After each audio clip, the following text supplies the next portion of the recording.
কথা, আমি না একটা জিনিস খেয়াল করছি জানিস তো, আমি এই বাড়িতে বউ হয়ে আসার পর থেকে মেজমা কেমন ছোটখাটো বিষয়েও রেগে যাচ্ছেন।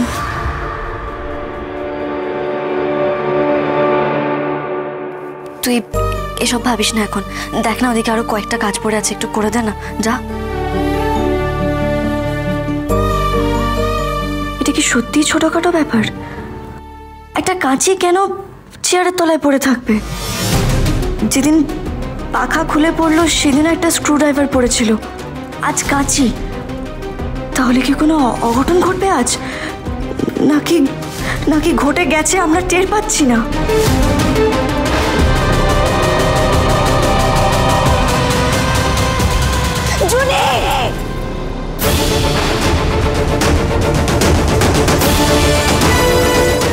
আমি যা ভাবছি সেটা হতে পারে না, একদম না।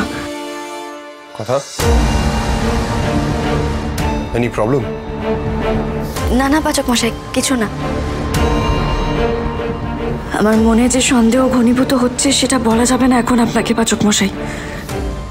আপনি তো একই মাকে নিয়ে বিধ্বস্ত, আপনাকে এখন কিচ্ছু বলা যাবে না। কথা মা, মঙ্গল ফোঁটা দিতে হবে, কোথায় দিই বলো তো?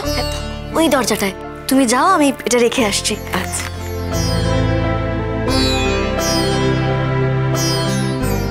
বাবা,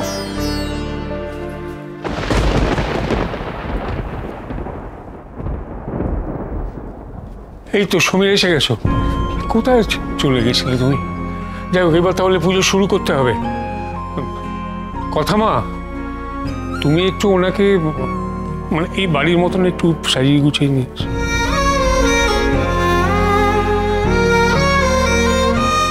আমি যখন ছোট ছিলাম তখন মিস্টার সমীর গুহ মায়ের জন্য পুজোর সময় শাড়ি নিয়ে আসতেন। বাবা, পুজোর দিনগুলোতে একদম শান্ত হয়ে থাকবে, ঠিক আছে? দাঁড়া। কি হয়েছে? এটা তোমার জন্য।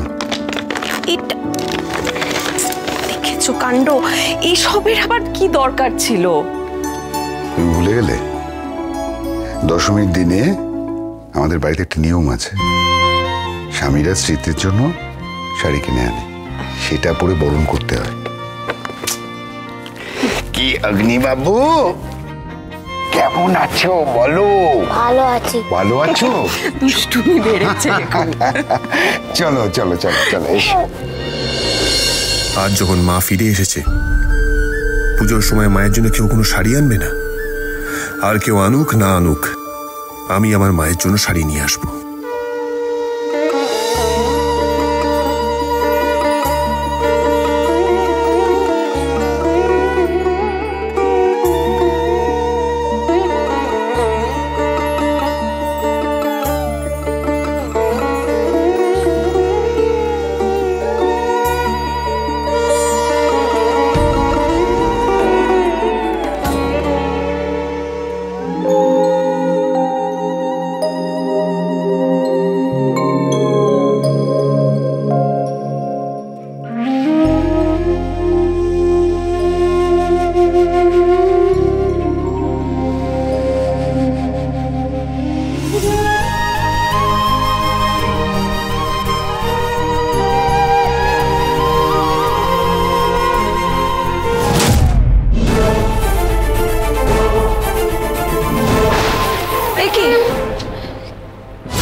কি করছো বাবা? ঠাকুরের সামনে প্রণাম করতে নেই।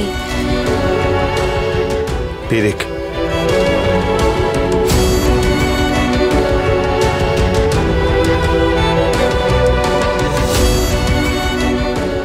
মা, কেন যে তোমার সবটা মনে পড়ছে না? খুব চেয়েছিলাম জানো তো মা, তোমাকে এইভাবে এই বাড়িতে দেখবো। সেটা হয়ে গেল। তাহলে কি গোবর দেবী ঠিকই বলতো, ঈশ্বর আছে?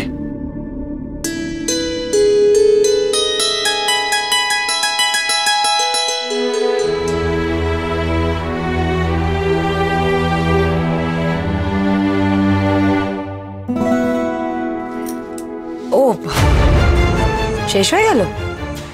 বাহ, লেখা নূপুর, ভালোই তো পুজোর কাজ চলছে, তাও আবার এই অচেনা মহিলাকে নিয়ে। মা, আমি বিশ্বাসই করতে পারি না আপনি থাকতে এরকম একটা অমঙ্গল কাজ কি করে হতে পারে। মানে প্রত্যেক বছর পুজোর এই মঙ্গল ফোঁটাতে আমিই দিই, নাকি আপনিও সেটা ভুলে গেছেন? আপনিও মেনে নিয়েছেন যে এই মহিলাই হচ্ছে আমাদের বাড়ির বড় বউ? না, বলতে দিন, আমি তো করি এই কাজটা মা। তাহলে আপনারা কি করে ভুলে গেলেন আমার কথা?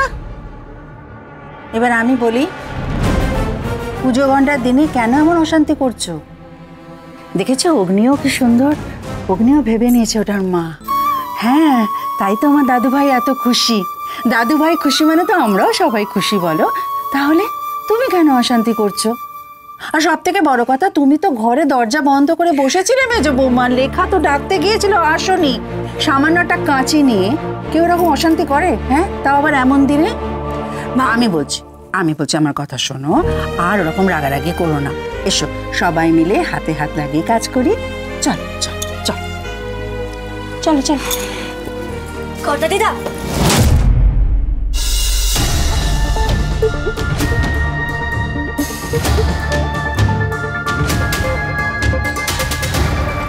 কর্তা দিদা, আমি গিয়ে তাহলে মাকে সাজিয়ে আনি।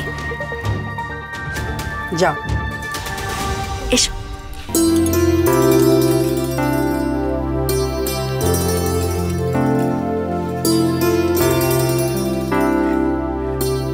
চ, ওদিকটায় চ।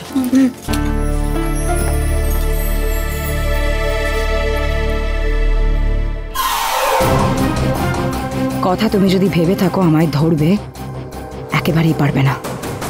ভেবো না সঞ্চিতাকে এনে তুমি বিরাট কিছু করে ফেলেছো। আর এই সঞ্চিতা বাড়িতে আসতে না আসতেই একেবারে বাড়ির বড় বউ হয়ে উঠছে। বাড়ির বড় বউ হয়ে ওঠা আমি বের করছি। কি হয়ে গেল বলো তো? হ্যাঁ, উনি ওইভাবে সকলের সামনে কেন বললেন কথা? মা, আমার কি পুজোর কাজ করাটা অন্যায় হয়ে গেছে? বলো না মা, আমি না বুঝতে পারিনি। আমার কথাটা শোনো, তুমি এতটা উতলা হয়েও না, তুমি এসব নিয়ে একদম ভেবো না। হ্যাঁ, এসো। আমি পুজোর কাজ করতে যাওয়ায় ওনার খুব খারাপ লেগেছে, তাই না কথা মা? না না, তুমি এভাবে কেন ভাবছো? মা, আসলে মেজমা মানুষটাই এরকম, একটু কড়া ধাঁচের, কাউকে চট করে বিশ্বাস করতে পারে না। আমার কথাটা শোনো, তুমি এখন এসব নিয়ে একদম ভেবো না। কর্তা দিদা বলেছে তোমার সুন্দর করে সাজিয়ে দিতে। এসো তো। সাজতে হবে তো। শাড়িটা কোথায়? শাড়িটা, ও দাঁড়াও, আমি কাকে জিজ্ঞেস করি নতুন শাড়ি আছে কিনা। দাঁড়াও, আমি এক্ষুনি যাচ্ছি। কথা মা, শোনো না, আমি বলি কি, তোমরা না আমাকে নিয়ে এত ব্যস্ত হয়ে পড়ো না। আমার যেন কেমন লাগছে জানো তো। আচ্ছা, আমি নতুন না পড়লে কি হবে? আমি তো আর তোমাদের বাড়ির। তুমি আমাদেরই বাড়ির একজন বড় বৌদি। এবার চলো তো, এসব না ভেবে দেখবে তোমায় কি সুন্দর করে সাজিয়ে দিই, তাই না? এসো এসো। হ্যাঁ, কথা নিয়ে এসেছি, দে আয়। চলো, কোনো কথা না, তুমি এখানে বসো।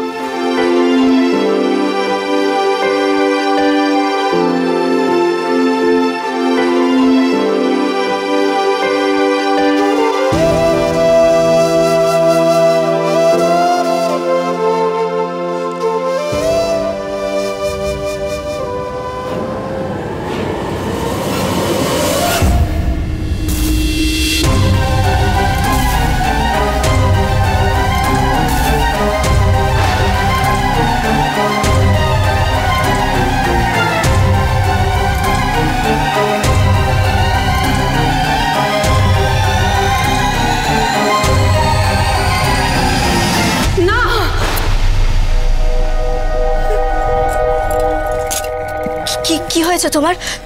তুমি কিন্তু ঠাকুর ঘরে এরকম করছিলে, তুমি ঠিক আছো তো? ঠাকুর ঘরে কি হয়েছিল? আপনার কি কোনো অসুবিধা হচ্ছে?